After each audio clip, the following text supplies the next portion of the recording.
বিলের মাছ খাইতে যেমন ভালো লাগে দেখতে কিন্তু তার চাইতে বেশি ভালো লাগে। আপনার কি মনে হয়? আমার তো তাই মনে হয়।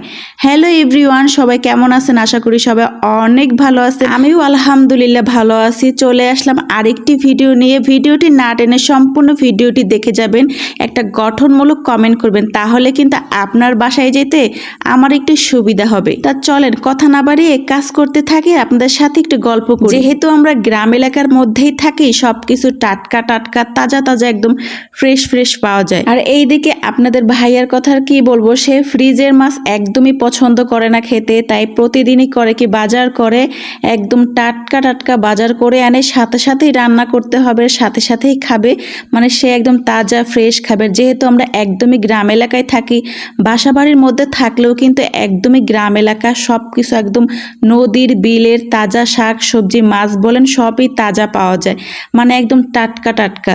তারপরে চলে গেল বাজারে, যাওয়ার পর একদম ফ্রেশ নদীর মানে বিলের মাছ পেয়েছে, তারপর ওইখান থেকে আর কি মাছগুলো আনছে। মাছগুলো দেখে আমার এত ভালো লাগছে, এত তাজা একদম ফ্রেশ ছিল, মনে হচ্ছে শুধু হাত দিয়ে ধরে নাড়াচাড়া করে, এত ভালো লাগছিল। আর আজকে রান্না করতেও অনেক বেশি লেট হয়ে গেছে। ওই যে একটা কথা আছে না, ছোট মাছ খেতে যেরকম মজা, কাটতে কিন্তু তার চাইতে দ্বিগুণ সাজা। সাজা হলে কি হবে, খেতে তো হবেই।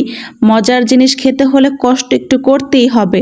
আর এইখানে একটা কই মাছ ছিল, ওই কই মাছটা কাটতে যেয়ে আমার একদম হাতের রফা দফা বের হয়ে গেছে। আর এখানে আমি বড় মাছ ছোট মাছ আলাদা করে নিচ্ছি, কারণ ছোট মাছ আর বড় মাছ একসাথে রান্না করলে দেখা যায় দুইটার টেস্ট একসাথে মিশে যায়।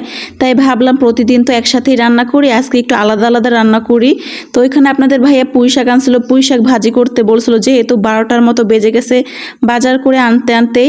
তা রান্না মানে বসাইতে বসাইতে আমার দেখা যায় 1:40 হয়ে গেছে, এরকম আর কি। 1:40-এর মতো বেজে যাওয়াতে আমি একদম হাত পা কাঁপা শুরু হয়ে গেছে, কারণ আমার যে কোনো কাজ তাড়াহুড়ো করতে গেলেই হাত পা এরকম কেমন জানি হয়ে যায়। আমি একটু স্লো, কাজগুলো তাড়াতাড়ি করতে পারি না। তা যাই হোক, আবার ভিডিও করতে হয়, বুঝে নিতে আপনারা।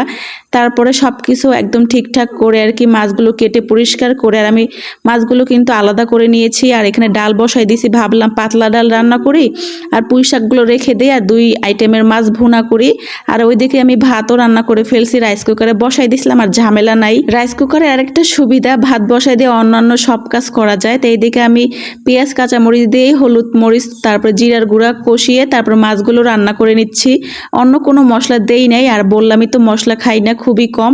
তারপরে মাছগুলো কষিয়ে রান্না করব। তারপরে কাঁচামরিচ আর উপরে কিছু বিলাতি ধনিয়া পাতা দিয়ে দেব, এমনিতে ধনিয়া পাতা ছিল না। আর আমার রান্না করতে করতে প্রায় 2টার উপরে বেজে গেছিল। আপনাদের ভাইয়া বাসায় এসে বসেছিল, কি করব ভিডিও করতে একটু লেট হয়ে যায়, তারপরে কিছু বলে না। তারপরে এখানে আমার পুরো রান্নাটা কমপ্লিট। এই মাছটা আর কি পাঁচমিশালি মাছটা আলাদা রান্না করলাম, তারপরে এই যে একটু ভিডিও করে নিলাম, ভিডিও করতেই তো হবে। তারপরে আমি আবার বসাই দিছি ওই যে ছোট ছোট চাপিলা মাছ। তারপরে এখানে কিন্তু আমি আবার পাতলা ডালও রান্না করে নিছিলাম। সব কিছুর ভিডিও আর কি দেখাতে পারি নাই, কারণ অনেক দেরি হয়ে গেছিলো আজকে দুপুরের ভাত খেতে। আর ওই যে বললাম আমি অনেক স্লো, কোনো কাজই তাড়াহুড়া করে করতে পারি না, আর ভিডিও করতে গেলে অনেক বেশি লেট হয়। আর কথা বলতে বলতে আমার চাপিলা মাছ ভুনাও করে ফেলেছি। আর ওই যে ওই মাছগুলো কিন্তু পাঁচমিশালি মাছ, ওইগুলো ধনিয়া পাতা মানে বিলাতি ধনিয়া পাতা দিয়ে রান্না করলাম পাতলা ডাল। আজকের খাবারটা কিন্তু দারুণ ছিল, দারুণ মজা ছিল। এইরকম পাঁচমিশালি মাছ দিয়ে ভাত খেতে কার না ভালো লাগে বলেন।